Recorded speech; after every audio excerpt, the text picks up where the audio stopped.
the guy in the robe staring at the figure in shadow, he is Pyrrhus, and he's the main character. And so Pyrrhus wakes up in the land of the ill-imagined, and he is met by two characters that tell him he's not real, he doesn't exist.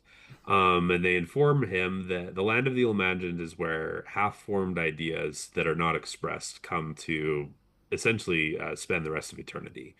And the rule is like if somebody has an idea for an invention or like a character or a story or anything really you can think of, maybe an idealized version of yourself, and you've never told anybody about that, those ideas end up in the land of the ill-imagined. And so when they first show up, they may not be fully formed, and so Pyrrhus doesn't really remember who he is, and so he meets this group of people called the Censors, which hunt down villainous sotlings. And it's kind of to keep the peace because you have really, really powerful people who are being imagined here, and some of them have to be locked away in what's called the villain vault, so they're not going around killing everybody.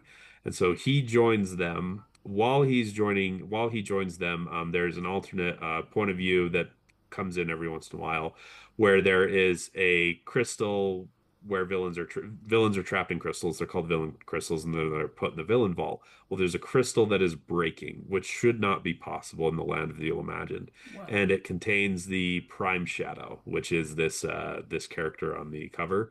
And if the Prime Shadow gets out, he's going to destroy the land of the ill-imagined because he is kind of like the embodiment of humanity's fear of the dark.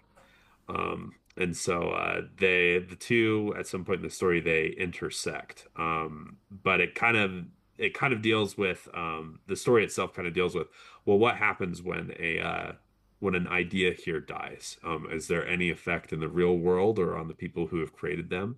What happens when an idea is created? What happens to them in the land of the imagined? Do these thoughtling have choice? Can Pyrrhus determine his fate? Even though he's only the creation of like somebody who's mortal, or can he not?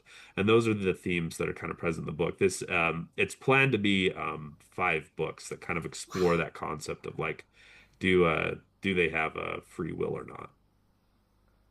That is such a cool Awesome. idea. I actually genuinely think this would be like an amazing classic Disney movie. Like, I don't know, I'm just feeling it's like, do you Thank think you. that'd work? Would that work as like a Pixar film? Yes, with Disney as they are now, No, probably probably not. not. No, But the a Disney classic, of you the know. 90s, Yeah, yeah, I think it could, yeah. And I specifically designed this world and the function of it. Like, if you didn't want to tell Pyrrhus' story, you could do a myriad number of like other yeah, stories, provided they were good. And so, just because of the nature of the world, and so. Um, I just kind of want to write the five books in there because I have a very specific vision. But yeah. once I do the five books, if it's popular enough, I would like to have guest authors like write in the world as well if they wanted to. That's awesome. Um, so yeah, but I think that it could do really well as Disney. I think it would do really well as an anime. Yeah. It's just kind of like just strange enough that I think the that it would work really well. Oh yeah, do that. Give it to the Japanese. They'll do they'll do a really good job. Yeah. Yeah.